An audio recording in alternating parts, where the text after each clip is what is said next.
কেতুগ্রামের কোমরপুরের কাছে দিনে দুপুরে ঘটে গেল এক ভয়াবহ দুর্ঘটনা। মাসির সঙ্গে বাসে করে ফিরছিল অষ্টম শ্রেণীর ছাত্রী জ্যোতি খাতুন। চলন্ত বাসে হঠাৎ করে ওঠে মেয়েটির গ্রামেরই এক যুবক বাবু শেখ। এরপরে মেয়েটির উপর অতর্কিতভাবে হামলা চালায় ওই যুবক। ধারালো অস্ত্র দিয়ে ছাত্রীর গলায় মারা হয় কোপ। ঘটনাস্থলে মৃত্যু হয় অষ্টম শ্রেণীর ছাত্রীর। ঘটনাটি ঘটানোর পরই চলন্ত বাস থেকে লাফিয়ে পালিয়ে যায় অভিযুক্ত যুবক। বাস সহ মৃতদেহটি কেতুগ্রাম থানায় নিয়ে আসেন বাস যাত্রীরা। কেতুগ্রাম থানার পুলিশ ইতিমধ্যে ঘটনার তদন্ত শুরু করেছে। ছাত্রীর পরিবার সূত্রে খবর, ছাত্রীর বাড়ি কাটোয়ার হরিপুর গ্রামে। ওই গ্রামেরই বাসিন্দা বাবু শেখ। সে কেরালায় কাজ করে। মাস 6 আগে সে বাড়িতে ফেরে। তারপর থেকে জ্যোতির পিছু নেয়, ক্রমাগত তাকে ফলো করতে থাকে। স্কুল, টিউশন যেখানেই জ্যোতি যেত সেখানেই চলে যেতেন ওই অভিযুক্ত যুবক বাবু শেখ। সম্প্রতি মাসির বাড়িতে এসেছিল জ্যোতি, সেখানেই যুবক পিছু নেয়। তারপর আজ মঙ্গলবার যখন মাসির সঙ্গে জ্যোতি ব্লক অফিসে গিয়েছিল, সেখানেও সে হাজির হয়েছিল। কিন্তু ফেরার পথে জ্যোতি কিংবা তার মাসি লক্ষ্য করেনি যে কখন বাবু শেখ তাদের পেছনের সিটে এসে বসেছে। পূর্ব বর্ধমানের কাঁচরা থেকে বাসটি যখন কোমরপুরের দিকে আসছিল, ঠিক তখনই বাবু শেখ জ্যোতির গলায় ধারালো অস্ত্র দিয়ে ছাত্রীর গলায় কোপ মারে। ঘটনাস্থলে মৃত্যু হয় ছাত্রীর। ঘটনাটি ঘটার পরই অভিযুক্ত যুবক বাস থেকে লাফিয়ে পালিয়ে যায়। মৃতদেহটি ময়নাতদন্তের জন্য কাটোয়া মহকুমা হাসপাতালে নিয়ে যাওয়া হয়েছে। ঘটনাকে কেন্দ্র করে চাঞ্চল্য ছড়িয়েছে এলাকায়।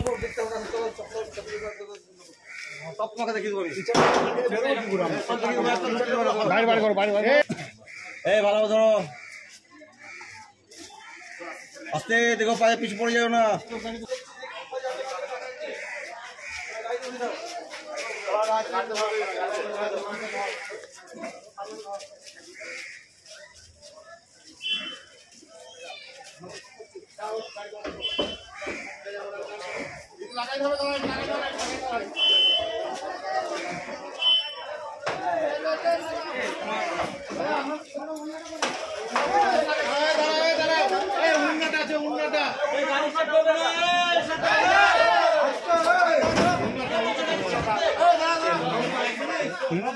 এখানে এসে দেখলাম বাসের মধ্যে একটা মেয়েকে গলায় ছুরি চালিয়ে দিয়েছে।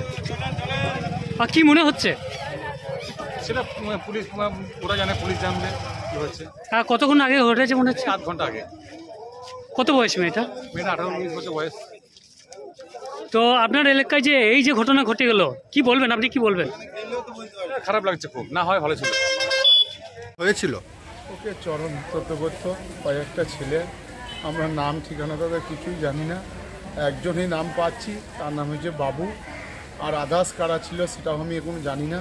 কিন্তু একার দ্বারাই মার্ডারটা হয় নাই, ওর সাথে আরও কোনো মদক আছে, কোনো লোক আছে।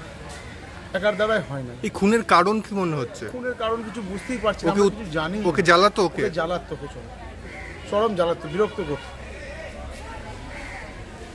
ও একেবারে চলে গেল মাসির বাড়ির ওখানে ছেলেগুলো। হ্যাঁ, কী করবো বলুন? একা কি হয়েছে মনে হচ্ছে? একা হয় না, একার দ্বারাই হয় না। একার সবচেয়ে এত বড় কাজ হতে পারে না, আরও 2-3 জন ছিল সাথে। একার দ্বারাই হয় না। তাহলে মহিলাদের নিরাপত্তা কোথায়? কিছুই নিরাপত্তা নেই। রাস্তাঘাটে যেই তো এই অবস্থা, কি নিরাপত্তা? একটা বাচ্চা মেয়ে ফুলের মতন দেখতে, তাকে হত্যা করে দিল একবারে। বাসের মধ্যে মানুষের সামনে তার গলা কেটে দিল। আরও তো সাইডে বসে 2-3 জন ছিল। কারা সেই ব্যক্তিগুলো আমরা নাম জানতে চাই। কি নাম আপনার? আমার নাম মন্টু শেখ, হরিপুর বাড়ি, কাটোয়া থানা।